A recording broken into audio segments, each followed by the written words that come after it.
അച്ഛൻ അറിഞ്ഞുകൊണ്ട് ഡയലോഗ് പറഞ്ഞ പോലെ ഉണ്ട് ശരിക്കും എന്റെ ജീവിതത്തിൽ നടന്നൊരു സംഭവം. ബ്ലോക്കിന്റെ കാര്യം പറഞ്ഞപ്പോ ഓർക്കണേ, ഞാൻ ജാനുമൻ ഷൂട്ടിന് രാത്രി പോണേണ്. അപ്പൊ ടോളിൽ വെച്ചിട്ട് ഡീസൽ തീർന്നു ഈ വണ്ടിയുടെ. ടോൾ ജംഗ്ഷനിൽ ഇരിക്കുക ഞാൻ. അപ്പൊ ഞാൻ നോക്കിയപ്പോ ഞാൻ എന്റെ ഫ്രണ്ട് ഉണ്ട്.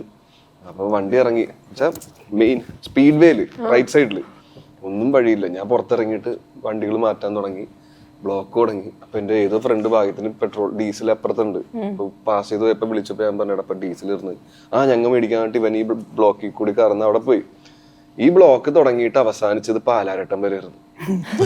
സത്യം സത്യമായിട്ട് പോലീസുകാർ രണ്ടുപേരും ബൈക്കിന് വന്നിട്ട് എന്താ അന്വേഷണം വന്നപ്പോ ഞാൻ പറഞ്ഞു സാറേ ഡീസൽ ഇരുന്നത് കറക്റ്റ്. അപ്പൊ പുള്ളി കൂടെ അച്ഛൻ പറഞ്ഞ ഡയലോഗ് ഞാൻ എന്ത് ചെയ്യാനാണ് കറക്റ്റ് ആയിട്ട് ഡീസലാന്ന് ഒഴിച്ച് ടോൾ ജംഗ്ഷൻ തൊട്ട് പാലാരിവട്ടം മറ്റ് സിഗ്നൽ അല്ല പാലാരിവട്ടം SNDP ജംഗ്ഷൻ ഇല്ലേ നമ്മുടെ ശ്രീനാരായണഗുരു സ്റ്റാച്ചു ഉണ്ട്, അവിടെയും വരും ബ്ലോക്ക് ആക്കിയ. സന്തോഷോ പള്ളി ബസ്സുകാരങ്ങൾ എടുത്ത് എറിയണം, ഓട്ടോ നിക്കണല്ലേ. പുട്ടും കടലയും മലയാളി തലമുറകൾ പിന്നിട്ട സ്വാദൂറും ബന്ധം ഫ്രം ഫിറ.